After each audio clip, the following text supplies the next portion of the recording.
Општината во која што се наоѓа и овој суд, и владата, и МВР, и собранието е со ова акција за апсење на председавачот на Советот на општинен центар и официјално блокирана. За мен лично тоа воопшто не е никаква случајност, затоа што намерата е токму тоа политичкиот момент, односно се блокира работата на општината која што власта изгуби на локалните избори. Она што е многу битно е да се каже дека со ова се спречува реализирање на изборните ветувања, но што заедно и како градоначалник и како советници го ветивме на локалните избори.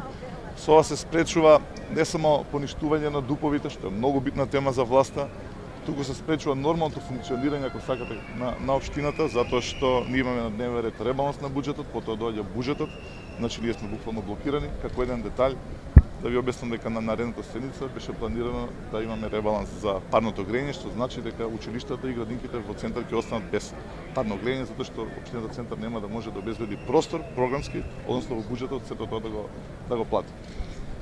Не случајно акцијата е наречена председавач, затоа што призната фактички од страна на власта дека идејата не е и поентата не е да се третира случувањата во машинопромет, туку токму општинен центар. Според нивните омилени новинари, слушам дека по акцијата председавач треба да следи акцијата градоначалник. Јас сум тука, јас не се плашам. Ниту советниците, ниту јас нема да прекинеме да се бориме за она што веруваме и она што го ветивме. Но на крај сакам следното да го кажам, дека сите режими, сите диктатури воедно се разликуваат и воедно се слични. Се разликуваат по тоа колку траат, некои траеле година повеќе, некои година помалку, но сите исто завршувале, сите на крај биле поразени од народот. Градоначалниче, кои се правните механизми за општината да функционира? Дозволете да дадам изјава и објаснение зошто ние побаравме да не прими председателот на судот и му благодариме за веднаш реакцијата и не прими. Целта на ова наше барање е да и пред ова важна инстанца, Основен суд Скопје 1 и пред председателот на судот, само потврдиме дека нашата намера со присуство овде денеска, изразувајќи протест во знак на солидарност, не е да вршиме притисок врз судот. Напротив, нашата намера е да пуштиме силна порака за да се почитува законот во Република Македонија, да се охрабрат почитуваните судии кои што носат одлуки и да се одважат да ги носат одлуките, имајќи ги во предвид сите аспекти кои што ги дава законот. Овој суд припаѓа на една друга власт. Тоа е сосема независна власт. Но исто така и локалната власт е една друга власт и е сосема независна власт.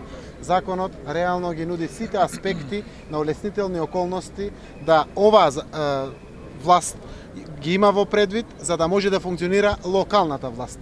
Од тие причини секако имаме човек кој што не само што нема да побегне, туку се враќа назад. Драго ни е што е уапсен во Виена, а не во Америка. Со тоа покажал дека тој навистина се враќа назад и се надевам дека многу брзо ќе биде овде за да се брани пред се од слобода и да ја докаже својата невиност. Уште еднаш предочивме пред судот што значи блокирањето на општина центар, многу важно за граѓаните, колку што се важни одлуките на овој суд секако, но при тоа законот реално ги дава сите други околности. Тоа се околностите кои што значат одземање на патна исправа, нудење на подхипотека на имотот на Шиповик, еднаш неделно минимум да се јавува пред овој суд. Предочивме кај судот дека ги нудиме и нашите имоти кои што не се под хипотека, мојот стан, станот на Радмила Шекеринска, становите на нашите членови на раководството, се со крајна цел да добиеме право за бранење од слобода. Тој се враќа овде убеден, а заедно со него и ние, дека е правичен, дека не се огрешил пред законот, секако тоа треба да го докаже пред суд, секако не сакаме да има никаква амнестија за Шиповик. Апсолутно судот растеретено од било какви предрасуди да работи. Но при тоа сакаме силно да испратиме порака до Министерството за внатрешни работи и јавното обвинителство. Тоа се институции чии што челни луѓе се поставени токму од власт, од оваа влада. Непочитувањето на презумцијата на невиност и леснотијата на испорачување на барање за притвор стана веќе секојдневна пракса во Република Македонија. Како што вели еден мој пријател, сите денеска носиме жолта трака на левата рака. Фигуративно кажано. Само прашање е кој кога ќе биде повикан под туш. Исто така фигуративно кажано. овој страф и сила кој што се демонстрира, апсолутно ние нема да го дозволиме. Од тие причини, согласно законот, без било какво мешање на било кој политичар во судската власт, бараме правичност и правда за секој од притворените и за секој осомничен досега или во идни. Што ви одговори председателот на судот? Апсолутно, председателот на судот одговори дека му е драго што побаравме средба да кажеме дека ова нема намера да значи притисок врз судот. Ние одлуките на судот ќе ги почитуваме, сме ги почитували до крај. Ќе ги почитуваме какви и да се, но при тоа сакавме да предочиме дека сите и со собствените имоти, секако со оврската која што законот ја дава да се согледат и олеснителните околности, а овде е функционирањето на општина Центар, да ги имат во предвид. Овој суд, истражниот судија определен за овој предмет, секако и понатаму другите судии ќе одлучуваат согласно закон, ние тоа ќе го почитуваме, на наше право согласно закон и исто така да го предочиме.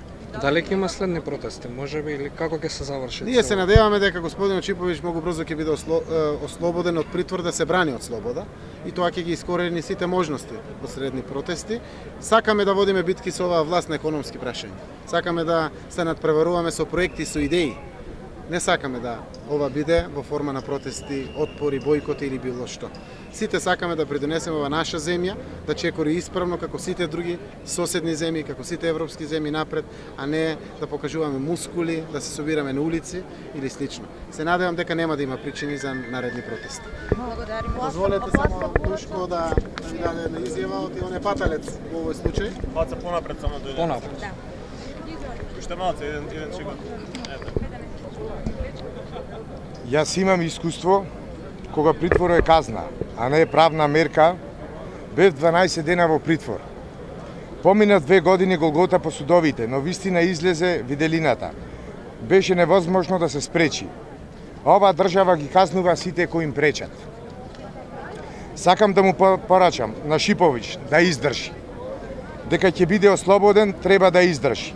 Еден ден ќе се докажат сите хајки што ги правеа оваа власт против неистомислениците и оние кои не се покајуваат и незини цели. Ова е тортура навидена од власта, значи секој кој му сметаше, секој кој му спрече на пато беше осуден, како кога дојдов еден Душко млекар да го суди, што остана за некои политичари како Шиповиќ.